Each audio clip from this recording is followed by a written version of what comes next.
खास मेहमान अरुण सक्सेना साहब भारतीय जनता पार्टी के अभी एमएलए हैं उत्तर प्रदेश में, बरेली से वो ताल्लुक रखते हैं। दीपक झा साहब पॉलिटिकल एनालिस्ट हमारे साथ इस चर्चा का हिस्सा होंगे और Maulana Abdul Hamid Nomani general secretary All India United Muslim Morcha, ये हमारे साथ इस चर्चा में हिस्सा ले रहे हैं और गुलरेज शेख भी नजर आ रहे हैं और आज तो माशाअल्लाह बड़े खूबसूरत भी नजर आ रहे हैं। बहुत स्वागत है सभी मेहमानों का। लेकिन सबसे पहले ये समझें कि कुछ लोगों के चश्मे में समस्या है या असल में जो किया जा रहा है उसमें कहीं कोई दिक्कत है। और नोमानी साहब से मैं इस चर्चा की शुरुआत करना चाहूंगा। देखिए, मुख्तार अब्बास नकवी साहब ने जिस तरह जो है स्वेच्छा पे, आजादी पे छोड़ दिया है, वहां इस तरह के सारे सवालात और संदेह जो है वो खत्म हो जाते हैं।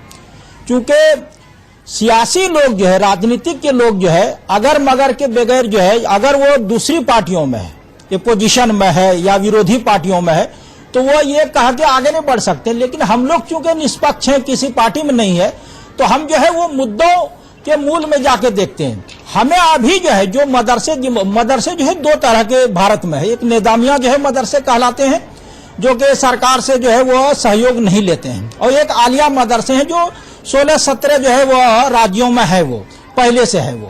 तो वो जो मदरसा बोर्ड है और सरकार से सहयोग ले रहे हैं, तो अगर उसमें आधुनिकीकरण जो है की बात हो रही है और अगर उसमें जो है विज्ञान और जो है गणित या जो है इतिहास, जिस चीज को आप जोड़े, तो हमें नहीं लगता कि इसमें कोई हानि है। इसमें जो है वो फायदा होगा। और जहां तक मुख्य धारा नहीं, लेकिन क्या इसको ये देखना चाहिए डॉक्टर गुलरेज, अब आपसे मुखातिब हूं मैं, कि ये सिर्फ सरकार की तरफ से किया जा रहा कोई काम और उसके समर्थन में खड़े हुए कुछ लोग जो असल में माइनॉरिटी से ताल्लुक रखते हैं और उसी माइनॉरिटी से आने वाले कुछ ऐसे लोग जो इसमें समझ रहे हैं कि कोई कॉन्स्पिरेसी है, ये असल में सरकार के किए जा रहे किसी काम में नुक्स निकालने की कोशिश नहीं है। ये अलग अलग सेक्ट के लोग हैं और एक किसी मजहब से ताल्लुक रखने वाले अलग अलग सेक्ट के लोग आपस में ही किसी एक मुद्दे को लेकर एक नजरिया नहीं रखते। ऐसे में सरकार के उठाए हुए किसी कदम पर भला वो एक कैसे सोच सकते थे? नहीं दिनेश, ये बेसिकली वो लोग हैं जिनको भारत के मुसलमानों ने और भारत के समुदाय ने रिजेक्ट कर दिया है। यह फ्यूजलेस बल्ब की एक माला है जो अपने आप को हेलोजन समझती है, लेकिन उसमें प्रकाश नहीं आता क्योंकि उसका फ्यूज जा चुका है। लेकिन मैं बड़ी सकारात्मक बात करने का आदी हूं। देखिए, माननीय प्रधानमंत्री नरेंद्र मोदी जी ने जो एक सबका साथ, सबका विकास और सबका विश्वास की बात की है, तो हमारे साथ पिछले 5 वर्षों का एक रिपोर्ट कार्ड है, उसके बिना पर हम बात कर रहे हैं। वो जहां तक वॉक द टॉक की बात होती है, तो अगले 100 डेज का एक रोड मैप बनाया है जिसमें एजुकेशन, स्किल डेवलपमेंट और वक्फ को कंप्यूटराइजेशन तथा उसकी जियो टैगिंग पर काम होगा। साथ ही मुस्लिम बच्चों का जो टेक्निकल विकास होना चाहिए उस पर काम होगा। तो इससे फायदा समाज को है।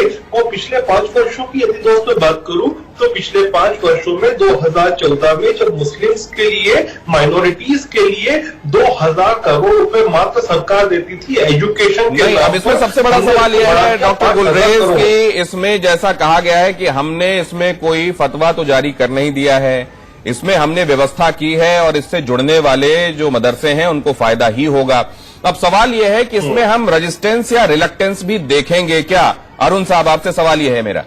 मैं ये समझता हूं कि हमारे जितने भी मदरसे हैं उन पर सरकार से मदद मिलती है और सरकार चाहती है वहां जो बच्चे पढ़ने आते हैं उन्हें तालीमी शिक्षा के साथ साथ विज्ञान की शिक्षा हो, उन्हें गणित की शिक्षा हो, उन्हें कंप्यूटर की एजुकेशन हो और उनको इस तरह का बनाया जाए ताकि उन्हें कोई अच्छा एम्प्लॉयमेंट मिल सके। नहीं, लेकिन रोजगार मिल सके। ये चाहते हैं, आपकी ये मंशा है, ये आप बता रहे हैं, लेकिन आजम खान जैसी सोच भी हम देख रहे हैं, वो क्यों है?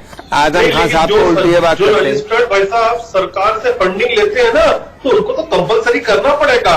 ठीक है, जो नॉन गवर्नमेंट एडेड है उनका ठीक है, जो कर रहे हैं वो ठीक चल जाएगा, लेकिन एक बहुत बड़ा गवर्नमेंट फंडेड है, उनको ये लागू करना होगा। जी जी जी, अभी अरुण साहब अपनी बात पूरी कर रहे हैं, आते हैं गुलरेज साहब आपके पास। आजम खान साहब तो उल्टी ये बात करते हैं। उन्हें तो यही चाहिए कि मुसलमान की ज्यादा तालीम ना हो, अब वो उनके पीछे लगा रहे। लेकिन अरुण साहब वो पॉलिटिकल फिगर हैं और उनको मालूम है कि उनको कह रहे हैं उसके सब्सक्राइबर्स भी होंगे। मतलब उनकी बातों को भी सब्सक्राइब करने वाले लोग हैं। अगर बात यह हो रही है कि देश पिछड़ा न रहे, ऐसी तालीम हो, ऐसी तरबियत और एजुकेशन हो कि लोग आगे बढ़ें, अगर इसमें भी समस्या समझ में आ रही है तो लोग क्या चाहते हैं? क्या वो पिछड़े रहना चाहते हैं? क्या वो खास तरह के माइंड सेट में ही जीना चाहते हैं और इस जंजीर को कभी तोड़ना नहीं चाहते? ये बात मैं दीपक से पूछ रहा हूं। देखिए, अभी क्या है कि अगर इस्लाम में आप नॉलेज को ले जा रहे हैं, शिक्षा का स्तर हर व्यक्ति को मिलना चाहिए और हर एक व्यक्ति का स्तर आगे जाना चाहिए, तो इस्लाम के लोगों के लिए तो इसमें खुश होना चाहिए।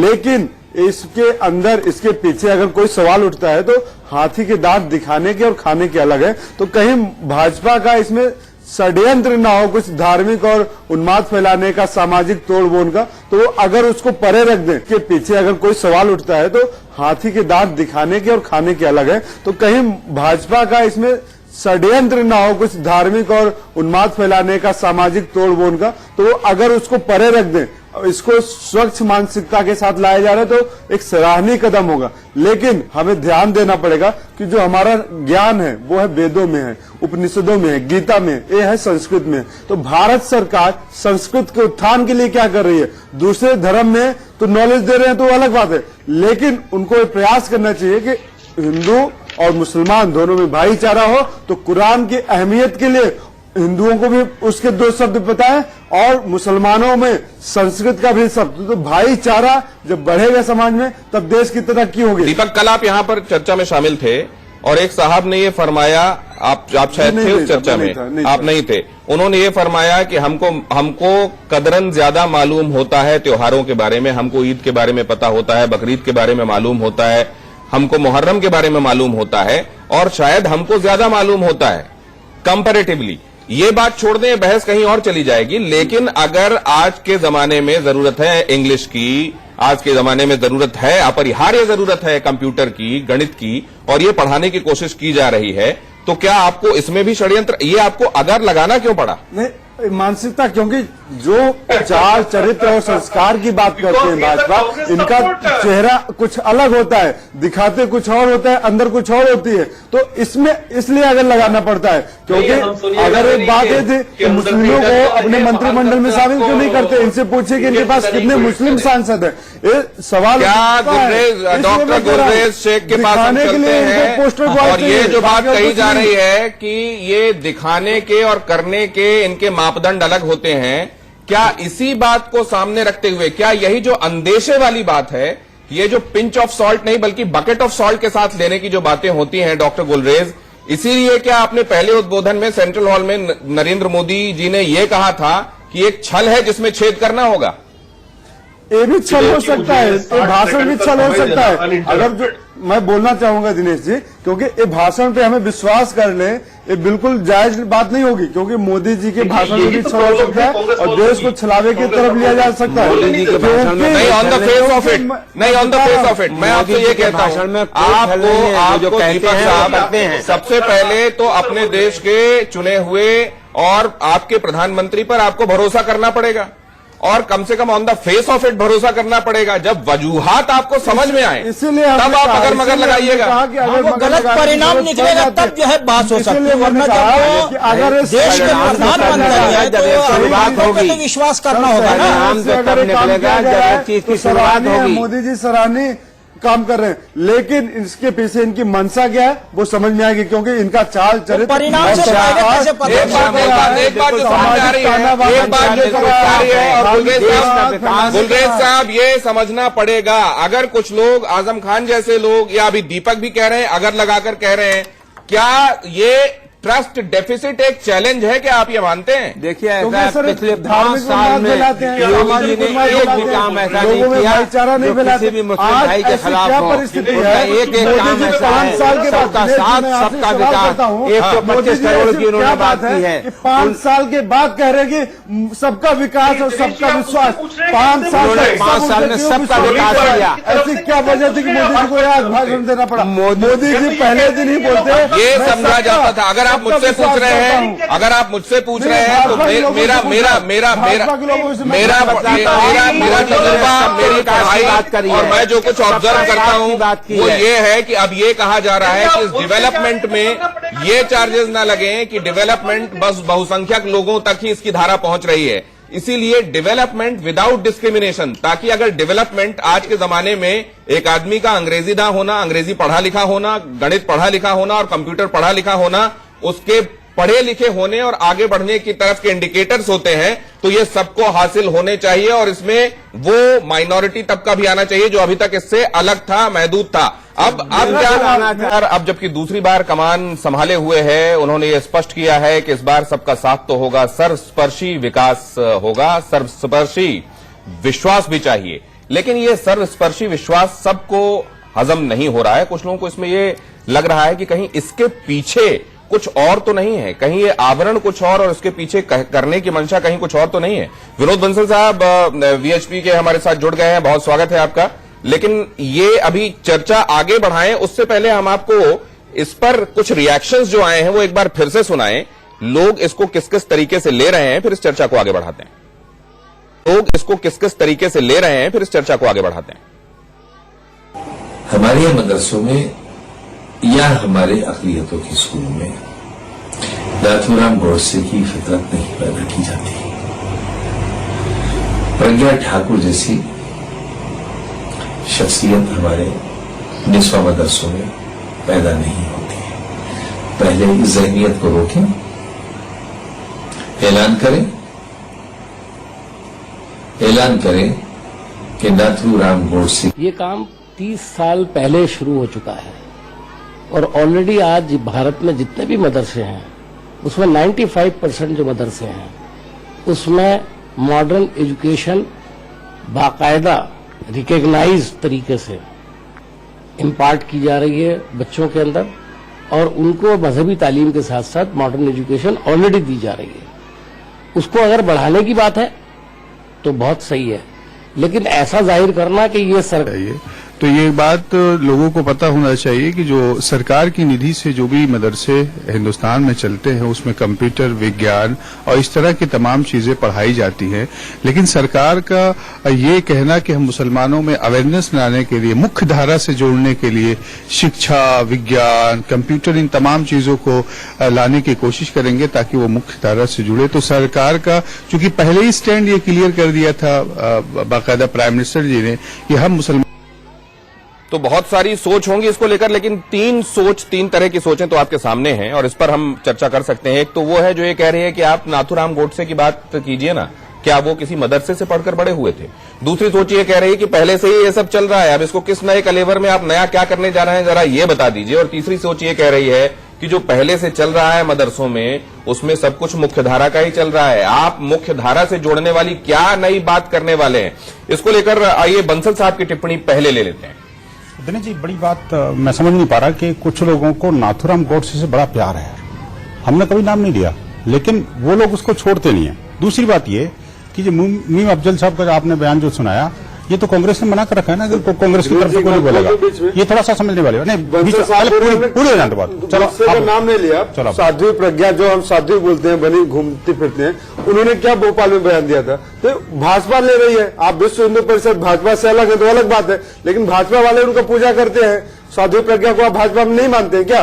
आप बोल दीजिए कि भाजपा की नेता नहीं है, तो फिर इस तरह की बयानबाजी। इसीलिए मैंने बोला था कि जो दो तरह की बातें होती है उससे बचना है। अगर अच्छी मानसिकता के साथ कर रहे हैं तो बहुत अच्छी कांग्रेस समर्थक को लगता है जबरदस्त। मैं कह रहा हूँ, देखिए जिन लोगों के मन में ही गंदगी है वो तो गंदगी देखेगा ना जी। जैसे जिनको देखिए सावन को फूटे को हराई रात दिखता है। और देखिए संस्कृत विद्यालय है, अरे कितने संस्कृति, तो संस्कृत विद्यालयों का भी होना चाहिए। आपने क्यों नहीं ध्यान दिया भाई? क्यों नहीं ध्यान दिया? संस्कृति की बात करते हैं, धर्म की बात करते हैं। अभी तक कांग्रेस सच्चर कमेटी और आप करते हैं संस्कृति को उठाने के लिए क्या किया? कुछ नहीं किया। पहले अपनी संस्कृत भाषा को भी फायदा नहीं है। मैं बता रहा हूँ, आप दूसरे के धर्म पे बात करते हैं, अपने धर्म पे बढ़ाइए। आपने क्या संस्कृत स्कूलों विद्यालयों को अपग्रेड करने की तरफ भी कितने उतनी ही शिद्दत से सोचा है? आज जवाब कुछ आ रहे हैं। मेरी बात पूरी जान दो प्लीज, मैं बीच में नहीं बोला इनके, मैं उनकी बात पूरी हो जाए दीपक, फिर अपनी बात करिए। मैं कहता हूँ आप प्रश्न करो, कोई भी पूछे। मैं कहता हूँ देखिए, दो चीजें बात है, इंप्लीमेंटेशन पर प्रश्न चिन्ह लग रहे हैं और लोग ये कह रहे हैं कि वोट बैंक की पॉलिटिक्स तो नहीं है कहीं। बिल्कुल ठीक है, लोगों का सोचना बिल्कुल दुरुस्त है, क्योंकि पिछले 70 सालों में दुनिया ने, भारत के देशवासियों ने, सबने यही देखा, और खासकर मुसलमानों को तो हमेशा वोट बैंक के नजरिए से ही देखा गया। कभी किसी ने खरीद लिया, कभी किसी ने खरीद लिया, कभी किसी ने खरीद लिया। हालांकि खरीदे किसी के नहीं आए, और कभी जामा मस्जिद से तो कभी वो अपने कलकत्ता की उस मस्जिद से, तमाम तरह के फतवे आपने देखे। आप तो इतने वरिष्ठ पत्रकार हैं, सबने दुनिया देख रही है इस बात को। आखिरकार मुसलमानों को कब तक यूज किया जाता रहेगा? और दूसरी बात यह कि आखिरकार मुसलमान कब कुरान पढ़ करके या जो नमाज पढ़ करके मस्जिद से निकलते के साथ ही तिरंगे को जलाता रहेगा या सैनिकों पर हमला करता रहेगा, आखिरकार सैनिकों पर पत्थर फेंकता रहेगा। ठीक है, आज ईद के दिन देखिए ये कह रहे थे रमजान शांति का त्योहार होता है। नहीं, आप क्या ब्लैंकेट स्टेटमेंट दे सकते हैं? सीधा आप क्या बंसल साहब एक ब्लैंकेट स्टेटमेंट दे सकते हैं क्या? आप ये कह सकते हैं क्या ये सारे लोग जो ऐसा करते हैं वो मुसलमान इस शब्द की छतरी के नीचे आते हैं क्या? और पढ़े लिखे पढ़े लिखे नहीं है। देखिए आपका इंटेलिजेंस फेल हो जाता है। पुलवामा में 300 किलो आरडीएक्स आ जाता है। दिनेश जी, बड़ी बात है, 300 किलो वहां पे आरडीएक्स आ जाता है। अभी अनपढ़ लोग करेंगे। नहीं, क्या कहना चाह रहे हैं? फिर आ रहे हैं आपके पास। एक अभी ट्वीट आया और किसने कहा है कि हिंदू लड़का जब घर से गायब होता है तो 99% चांस है कि वो सन्यासी बनेगा, किंतु मुसलमान लड़का अगर घर से गायब होता है तो 99% संभावना है कि वो आतंकवादी बनेगा। नहीं, ये आप यहाँ करने आ रहे हैं।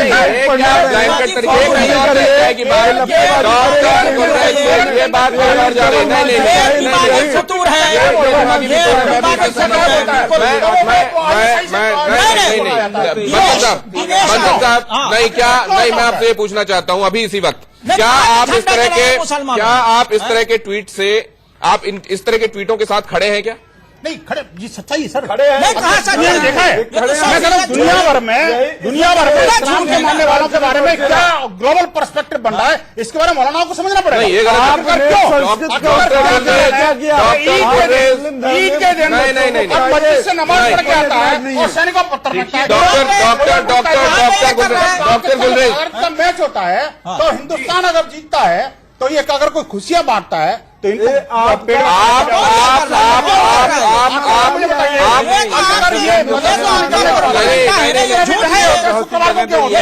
बंसल साहब, मैं आपसे ये जानना चाहता हूँ कि किसी एक मजहब से ताल्लुक रखने वाले किसी व्यक्ति को मजहब के रंग में क्यों देखते हैं आप? अरे वो जिहाद कौन करता है? हिंदू करता है क्या? कोई क्रिश्चियन करता है क्या? जिहाद तो सिर्फ मुसलमान ही करता है ना जी, इस्लाम को मानने वाला करता है ना जी, क्योंकि कुरान उसको सिखा रही है। ये मौलाना सिखाते हैं। हमारी एक डेट हुई थी कि मुसलमान और बंसल साहब मुसलमान आतंकवादी पैदा है। इस मुद्दे पर एक बार फिर बहस करेंगे, लेकिन अभी मुद्दा यह है कि क्या मदरसों के आधुनिकीकरण से बहुत सारे लोगों को दिक्कत है? बिल्कुल एक सेकंड,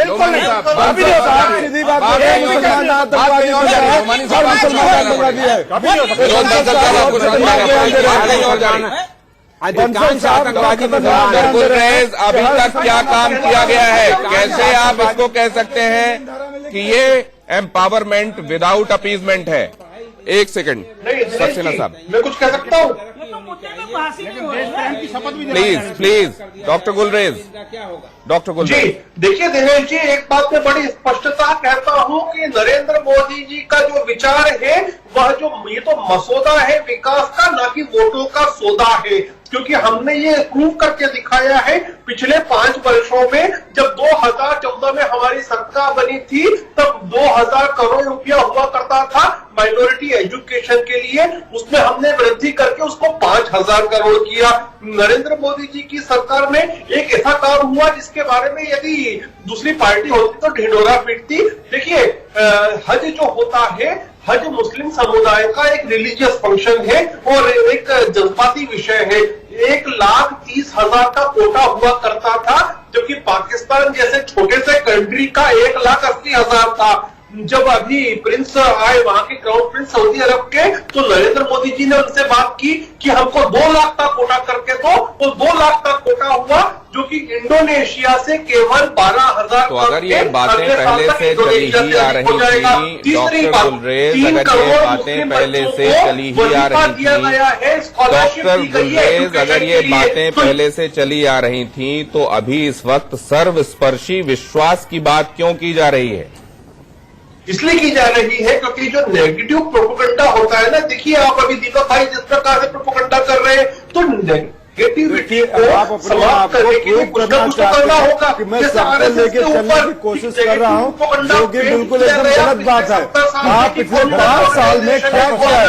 5 साल पहले 5 साल हो गए, हमारी सरकार चला ली 5 साल, उसके बाद आके कहते हैं कि सबका विश्वास। इसका मतलब आप 5 साल नाकाम रहे विश्वास जीतने में, और 5 साल अगर आप शासक रहे हैं, सत्ता में रहे हैं, प्रधानमंत्री रहे हैं, और आप विश्वास नहीं जीत पाए, वोट मिल जाएगा, नंबर आपके पास आ इधर देखिए दीपक जी, इधर देखिए नुमानी साहब क्या कह रहे हैं। कांग्रेस भी 70 साल में विश्वास नहीं जीत पाई है। तो नुमानी जी, तो फिर आपने कांग्रेस का साथ नहीं दिया ना, आपने साथ नहीं दिया ना। अब करेगी, अब करेगी, इसी में किया, बिल्कुल किया। आप लोगों को मेन धारा में लेके आए हैं। ये हिंदू मुसलमानियत में कोई फर्क नहीं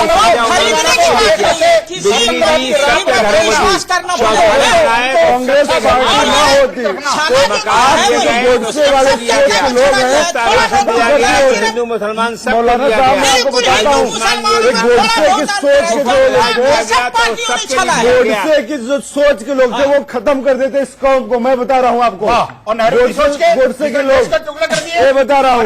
इसलिए आज आप लोग महफूज हैं, आप लोग मेन धारा में आगे बढ़े हैं। दंगे, उन्माद, सामाजिक और धार्मिक आज फैलाए जा रहे हैं, पहले नहीं फैलाए जाते। किसी तरह का कोई फर्क नहीं, एक करके बात करते हैं। सक्सेना साहब, आप ये बताइए, आप क्योंकि बरेली से ताल्लुक रखते हैं, जी हाँ, आपने क्या देखा है? मदरसों में आप गए होंगे, आपका खुद का ऑब्जर्वेशन क्या है? और ये जो सरकार स्कीम ला रही है, इससे लोगों को वाकई मुख्य धारा में आने में मदद मिलेगी या नहीं? इस हिसाब से मैं आपसे नहीं पूछना चाहता। देखिए, भारतीय जनता पार्टी के नेता होने के नाते मत बोलिएगा, अपना ऑब्जर्वेशन बताइएगा।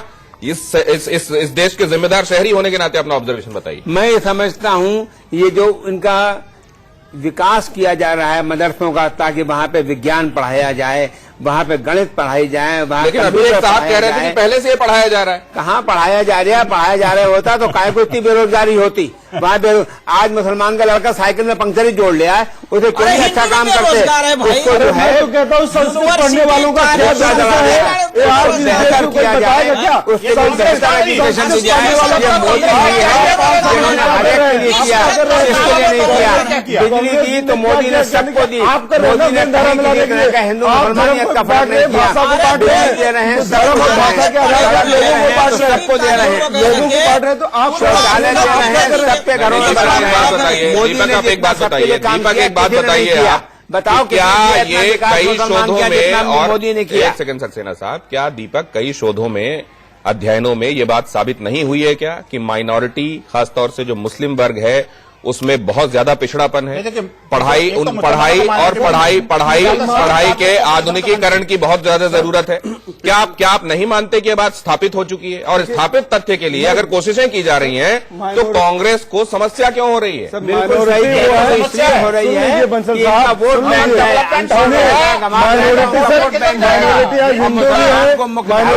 चाहिए जैन भी है, मदरसे को आधुनिकीकरण अच्छी माइनॉरिटी ब्राह्मण भी है, माइनॉरिटी ठाकुर भी है, हर जाति भी है, उसको बिल्कुल है, हर जगह पे हर जगह बिल्कुल है, बिल्कुल है। कई राज्यों में है, कई राज्यों में बहुत जगह पे है। आप गोवा में चले जाइए, गोवा में चले जाइए, बिल्कुल माइनॉरिटी का परिभाषा, क्या है? पॉलिटेक्निक बनाए जा रहे हैं। आपने क्या किया? आपने क्या? अब आप बताइए क्या करेंगे? बोला ना, अब आप माइनॉरिटी की परिभाषा आपने क्यों नहीं माइनॉरिटी डिक्लेयर किया? कांग्रेस ने उसको माइनॉरिटी क्यों नहीं डिक्लेयर किया? कांग्रेस ने हमेशा से हिंदुओं का अपमान क्यों किया? कांग्रेस ने हमेशा से मुसलमानों का अपमान किया। बदलने जा रहे हैं। आप कह रहे हैं कि जाति धर्म पे होना चाहिए। मोदी क्या आप लोगों की भाषा आप झूठ बोलते हो, आप झूठ बोलते हो, धर्म और जाति के नाम पर हमेशा से हिंदुओं का दोहन किया, हमेशा से हिंदुओं का दोहन किया। देश के बंटवारे किए कांग्रेस के कारण आपने क्या कहा? आपने कहा केरल और मुसलमानों को माइनॉरिटी बना दिया। आखिरकार सारे जाति के सारे धर्म के लोगों को माइनॉरिटी बनाना चाहते हैं आप। आप लोगों को दोहरा चरित्र दिखा रहा है। ये चरित्र चेहरा कांग्रेस का ऐसा है, इतना अहंकार अच्छा नहीं लगता। सुनिए, बात सुन लीजिए। अरे हमारी नैया डूबी है ना, आपकी नैया तो उड़ रही है। आप नैया में बैठ के हनीमून मना रहे हैं और मुसलमानों के खिलाफ आप लोग अपनी तो नैया उड़ा रहे हैं, लेकिन देश को डुबो रहे हैं, देश को डुबो रहे हैं। अरे सही क्या बोले? अरे आप सुन लीजिए, आपके लोग, आपकी सरकार, मैं आपकी सरकार का रिपोर्ट बता रहा हूँ। आप लोग माइनॉरिटी की परिभाषा बदल रहे हैं। जितना मोदी जी ने किया। माइनॉरिटी की परिभाषा में मुसलमान नहीं होना चाहिए। मैं आपसे अरे बंसल साहब बात तो सुनिए, विकास का पूरा दीपक बात तो सुनिए। सक्सेना साहब शांत हो जाइए। नोमानी जी कह रहे हैं इसी वजह से कई बार हम लोगों का बॉयकॉट करते हैं, लोग देखते नहीं है कि भैया हमको समझ ही में नहीं आ रहा कौन क्या कह रहा है, तो हम इसमें बहस में से अपने लिए निकालें क्या? तो बुर्खा पहनाकर बहस में से अपने लिए निकालें क्या? तो बुर्खा पहनाकर तो ये नहीं, अभी हम बात ये करना चाह रहे हैं कि जिस बात का जिक्र किया गया, development without discrimination and empowering without appeasing, आप ये मानते हैं कि नहीं दीपक कि गुज़श्ता सालों में खासतौर से कांग्रेस ने जब रूल किया है तो उसने अपीज किया है और डेवलपमेंट किया है तो उसमें डिस्क्रिमिनेशन रहा है? उन्हीं ने नहीं कांग्रेस ने ही ये कहा था कि इस देश के रिसोर्सेज पे पहला हक माइनॉरिटी का है। और हिंदू और भगवा आतंकवादी है, हिंदू और भगवा आतंकवादी ये भी कांग्रेस ने कहा। आप करते हैं तो आपका छोटा बच्चा होता है, 3 बच्चे होते हैं तो आप पहले छोटे बच्चे को खाना खिलाते हैं, फिर बड़े बच्चे को। छोटा बच्चा होगा देश के बंटवारे छोटा नहीं है, किसी देश कम के नहीं है। ऊपर 500 साल तक राज करने वाला बच्चा होता है। आप लोग क्या किया है?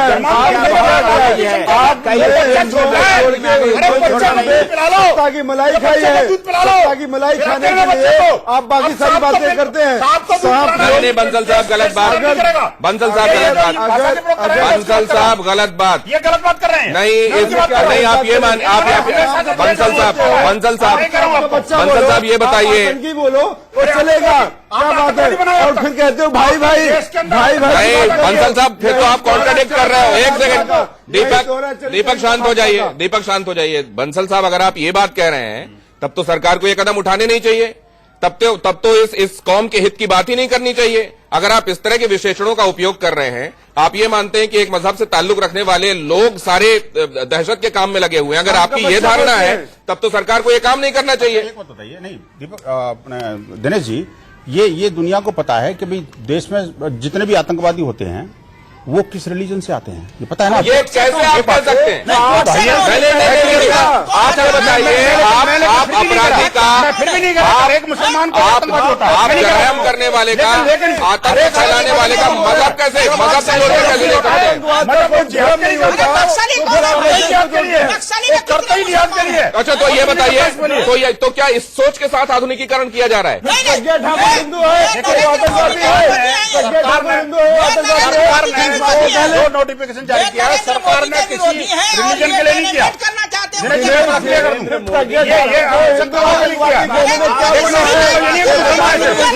मुसलमान अल्पसंख्यक कैसे होगा भाई? कांग्रेस आतंकवादी है, आप कहते हैं हिंदू आतंकवादी।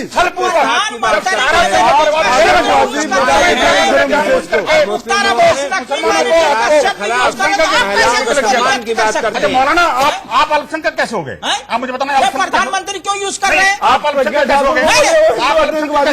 वो आतंकवादी है। आतंकवादी का कोई धर्म नहीं होता, तो फिर आप क्यों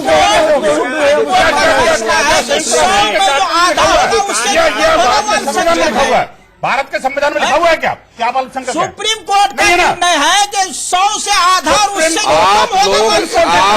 आप लोगों को बंसल साहब लोग आते हैं और भावनाओं को भड़काते हैं, मुसलमान करते हैं। विनोद जी, दीपक, कहिए विनोद जी, नोमानी साहब, मैंने कहा आप सबको माइक लगे हुए हैं। आप ऐसा मत समझिए कि आपको यहीं से लगातार सीधे दर्शकों के घर पे अपनी आवाज पहुंचानी है, इस माइक के जरिए जाएगी। नहीं, इतना तेज बोल रहे हैं आप कि मुझको कमांड भी नहीं मिल रही है। भाई साहब, मैं हाथ दे रहा हूँ आपसे, आपका सत्ता में भाजपा, विश्व हिंदू परिषद, और अब वक्त इजाजत नहीं देता। हम समझने की कोशिश ये कर रहे थे कि इस आधुनिकीकरण की मुहिम को लेकर क्या समझते हैं वो लोग, जिस वर्ग को असल में मुख्यधारा में लाने की कोशिश की जा रही है। क्या वो ये समझता है कि वो पहले से ही मुख्यधारा में है? क्या वो इस तरह की पहल का स्वागत करता है या इसमें किस तरह की कॉन्स्पिरेसी खोजता है? इस चर्चा से उम्मीद हम ये करते हैं कि आप अपने लायक कुछ बिंदु चर्चा के निकाल पाए होंगे। बहुत धन्यवाद हमारे मेहमानों का हमारे साथ जुड़ने के लिए।